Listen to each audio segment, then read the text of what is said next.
फैयै फैयै बेथ' माब्लाबानो 5 बोसोर जाबाय आङो बुंथिगिरि जानाया आरो बे बुंथिगिरि जानायनि उनाव आङो आसाम आयेन आफादाव गोबां माखासे हाबाफारि लानानै खामानि मावदों। गोदान बिल्डिंथ' ओंखारबाय जोंहा माने एसेमब्लिया आरो बिनि उनाव बेवहायबो जेसे हागौ सुबिदाजनक भाबै गासैबो सिस्टेमखौ खालामनाय जादों। दिनै जोबथारनाय एसेमब्लिनि जथुम बे सफैबाय आरो बे जोबथारनायाव आङो दा डिजिटेल मिउजियाम मोनसे खालामबाय। दिनै मानाव गेदेर चिफ मिनिस्टारा बेखेवना होदों बे डिजिटेल मिउजियामाव डिजिटेलि गासिबो माने जोंनि जारिमिनखौ बेवहायनो नायनो हागोन आरोखि नुनो हागोन।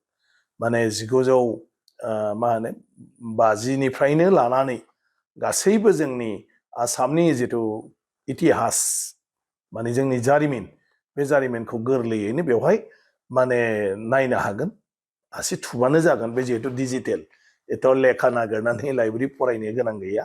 मा इनफरमेसन नांगौ बेवहाय माने थुबानो जागोन। इभेन खुगाजों बुङोब्लाबो बियो फैगोन आरोखि। बिनिफ्राय आसाम आयेन आफादा 1937 मायथाइनिफ्रायनो जादोंमोन। आङो बेवहाय दा गपिनाथ बरदलैजों लोगोसे मानाव गेदेर रुपनाथ ब्रह्म आरो भीमबर देउरि बिथांमोननि मोनसे स्पेसियेल मोनसे बानायनानै दोननाय जादों माने हल'ग्रामजों।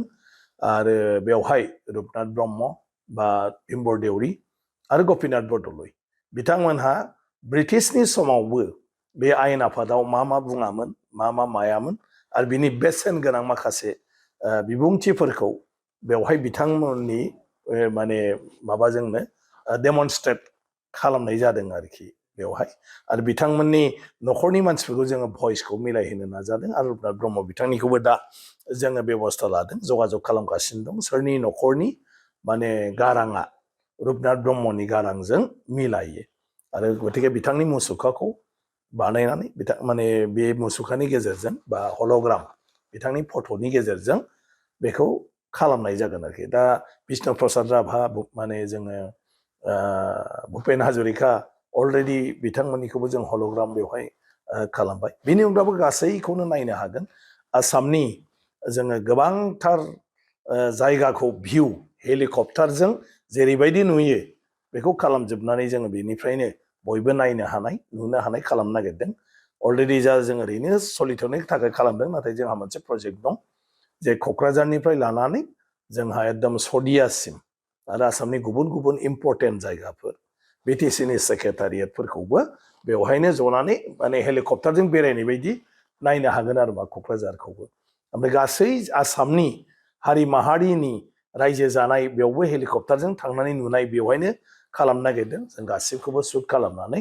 जे बिनिफ्रायनो बर'फोरनि सिथ्लाखौ नुगोन, बाथौ फुजिनायखौ नुगोन, राभाफोरखौबो नुगोन, बिसोरनि सिथ्लाफोरखौबो नुगोन, बिसोरनि धोरोम सिबिनायबो नुगोन, बेबायदिनो मिसिंफोरखौबो नुगोन, देउरिफोरखौबो नुगोन, माने जेसेबां आसामाव आहमफोरखौबो नुगोन, जथ' दं बा असमिया कच कलिताफोरखौबो नुगोन।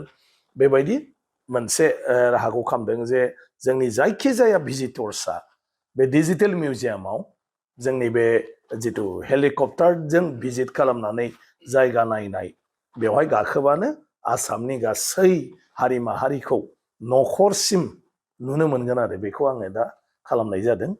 आरो बेबायदिनो जोङो गोदान सेक्रेटारियेट दं जोंहा 16 थाला न' बेखौ दिनै बेखेवबाय। गासै सेक्रेटारियेटनि खामानिया बेयावनो जासिगोन।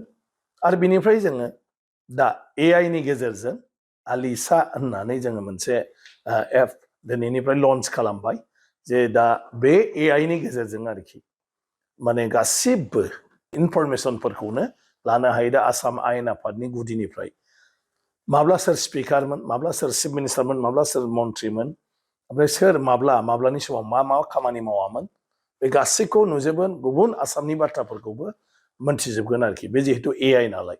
आरो सबसे मोजाङा जाहैबाय बे AI नि गेजेरजों दा बर'जोंनो माने जोङो गासिखौबो सोंजोबनो हायो, बर'जोंनो फिननायखौ होयो आरो बर'जोंनो लिरोब्ला बर'जोंनो फिननायखौ होजोबो।